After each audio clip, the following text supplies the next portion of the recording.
Top 5, where I come up with a list. I read it to Vincent, and he shares with all of us his scintillating commentary on said list. Mm-hmm. Keeping it in theme, Vincent, we are going to be reviewing the Book of Clarence. Yes, we are. Tonight. And this film purports to be like a biblical satire. A bit. So I wanted to look at satirical, funny, biblical films that have fun around the whole idea of the Christ character. Oh, I like it. Specifically. Okay. These are some of my favorite movies. Well, maybe not. Let's see how many. Because we're going to be going in descending order. Okay. From the best to the worst. Possibly the most. Oh, interesting. I'm wondering what you have up top. What do you think the best film in this subgenre is? Well, that would be at number 5 from 1979. Okay, you're around the right time. Monty Python's The Life of Brian. There it is. It doesn't get any better than that. A British black comedy film that stars the comedy troupe Monty Python, Graham Chapman, John Cleese, Terry Gilliam, Eric Idle, Terry Jones, and Michael Palin, that tells the story of Brian Cohen. That's right. A young Judean who was born on the same day. Yep. In fact, next door. I'll say he's a neighbor. To Jesus. And is subsequently mistaken for the Messiah. This film's themes of religious satire were controversial at the time of its release, drawing accusations of blasphemy and protests from some religious groups. 39 local authorities in the United Kingdom imposed either an outright ban or an X rating on the film. And some countries, including Ireland and Norway, banned its showing altogether. And in a few of these, such as Italy, bans lasted over a decade. Always look on the bright side of life. The film, however, was a box office success, the 4th highest grossing film in the United Kingdom in 1979, and the highest grossing of any British film in the United States that year. It has remained popular and has been named as the greatest comedy film of all time by several magazines and television networks, and has received a 96% rating on Rotten Tomatoes. In a 2006 poll, Life of Brian was ranked first on Channel 4's list of the 50 greatest comedy films. Yeah. What do you got to say about The Life of Brian? Oh, I love The Life of Brian. I love The Life of Brian. I think it's like core programming for like my sense of humor and love of film. Yeah, I love Life of Brian. It's funny. Oh, it's good. Yes. Like, I think there's funny, but then I think like the bones of the thing. You know, we were talking about something like Blazing Saddles, where obviously it's funny, obviously all this stuff, but when you just look at the bones of the thing, the performances, the tempo, the way it's shot, the costume, yeah, absolutely. I'd have been angry if you had something above this. No. Yeah. Nah. All right, what's right underneath it? Number 4. I don't know if you're familiar with this film from 1971. Okay. Called The Thorn. I'm not. It's a biting satire of the commercialization of religion, and also features the film debut of one Bette Midler. Okay. As a contemporary Virgin Mary in a comedy about raising the Messiah in the modern world. Oh, that's... Her husband, Joseph, is an inventor obsessed with creating holy appliances, but his claim to fame comes when he invents the crucifix. Oh. Yes. The Thorn, which was also known as The Greatest Story Overtold or The Divine Mr. J, actually premiered in Detroit, remained as an underground film until it was later released by National Entertainment Corporation as The Divine Mr. J a few years later to capitalize on Bette Midler's growing fame as the Divine Miss M. The premiere showed under the new title at the Festival Theater in New York City in 1974, was picketed by Bette Midler's agent, who also challenged the film's title and marketing in court. The film received very poor reviews and soon closed. And you have this right under The Life of Brian? Well, remember, we're going in descending order. Right. So you're saying the next 3 films aren't as good as this? Right. Well, yeah. Okay. Well, what's number 3? Yeah, you're not familiar with The Thorn. No, I'm not. Okay. Yeah. But I thought that was an interesting kind of play. No, it with is the interesting. story of Yeah, Christ. It actually sounds interesting. Right. Right. So that's what's really, this is also descending order, but Have you seen this? I tried. I tried watching it. I couldn't get through it. It's not good. And you're saying the next 3 films were worse than this? Well, they maybe have even more satirical fun with the whole idea of Christ. Whether or not they are necessarily worse, the number 1 is definitively worse. Okay. I tried watching number 1. All right. Well, what's next? I'm confused about this order, but maybe as you talk, it'll illuminate. It'll be a light bulb above my head like Clarence. Maybe. I don't think so, though. Number 3. Okay. From 2018. Okay. The Last Hangover. This was a Brazilian comedy film that was released to Netflix. The participants of the Last Supper had a night of drunkenness, and Jesus Christ disappears. The apostles then need to find him and unravel what happened the night before in this Brazilian comedy film, The Last Hangover.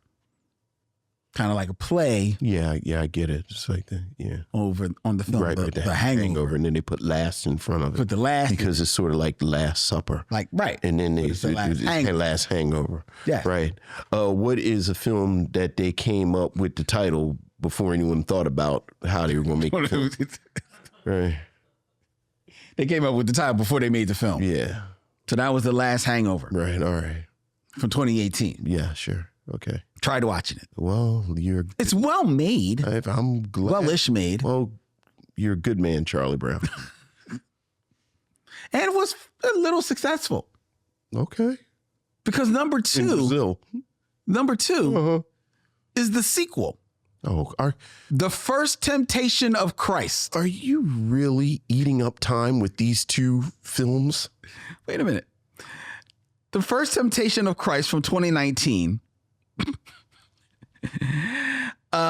Jesus returns home after 40 days in the desert. Okay.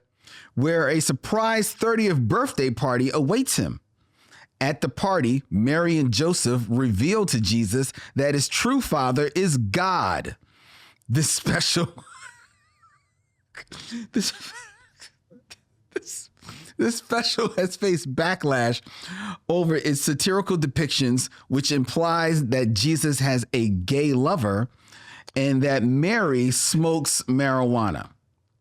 Over 2 million people have petitioned online for the movie's removal and advocated boycotts of Netflix over blasphemy, with the creators maintaining that the protests are actually homophobic. For the First Temptation of Christ from 2019. Yeah, well, that's certainly something that apparently happened. And number 1, because I can see. So I guess we just not going to talk about Jesus Christ Superstar, huh? Well, no, because I don't think Jesus Christ Superstar is satire. It's not satire. It's just. Would you say that's satire? It's not satire. It's more of a retelling. Yeah, it's a more retelling. It's a musical. It's a different setting. Sure, but it's not satire. That's fair. You know, that's fair. So that's the thing. All right. These are satirical. Oh, satire is doing a lot of work in this sentence, but okay, go ahead. Well, what's number 1? Satire is never doing more work than it is in our number 1 film. Oh my God! If this is the 3rd in the trilogy. No. Okay, go ahead. This is from 2003. Okay. This is an American film. Okay. UltraChrist. This film directed by Carrie Douglas Dye and starring Jonathan C. Green as Jesus. Jesus Christ returns to modern day New York City to fulfill biblical prophecies and usher in 2,000 years of godly peace. When he discovers that he is unable to relate to modern youth, he dons a superhero costume and appears to the world as UltraChrist. Yeah, well, look, yeah, sure, there you go. All right. All right. I don't know what you want from me. It's not a good film. I don't know what you. Yes. Not a good film. But I think that sounds like an interesting idea for a movie. I guess that Jesus comes back and is trying to relate. I think mining for religious outrage is a cheap ploy for creatives. Well, do you think they're mining? 100%. 100%. We're going to make this stuff get some negative publicity, and it's just publicity. And like, I feel like blasphemy should be interesting. I mean, like, if you're going to be blasphemous, be interesting. Okay, but do you think that like The Exorcist arguably is blasphemous, but it's so good. Do you think they were mining for the bad publicity? Yeah. Really? Yeah. Do you think Martin Scorsese was mining for the publicity with the Last Temptation? No. I think it's the fever dream of a crazed old man. He wasn't that old when he made the movie. Yeah, but that's old man fever dream.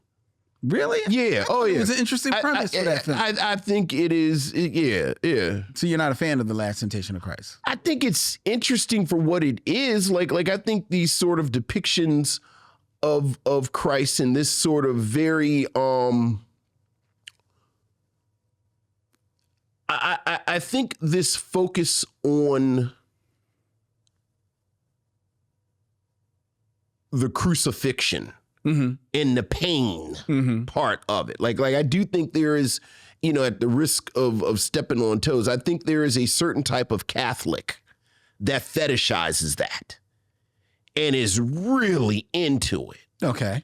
And I think Martin Scorsese's Last Temptation of Christ is like the film version of that. Like, people who like really get into, and then the nails in the wrist and the pain and the stabbing and and the self-flagellation, like they really, really get into it. Where, I mean, I don't, like, you ever know people who talk about it and like you can tell they're a little aroused? Yeah, I get what like you see what right? Whereas like it's almost torture porn. Yeah.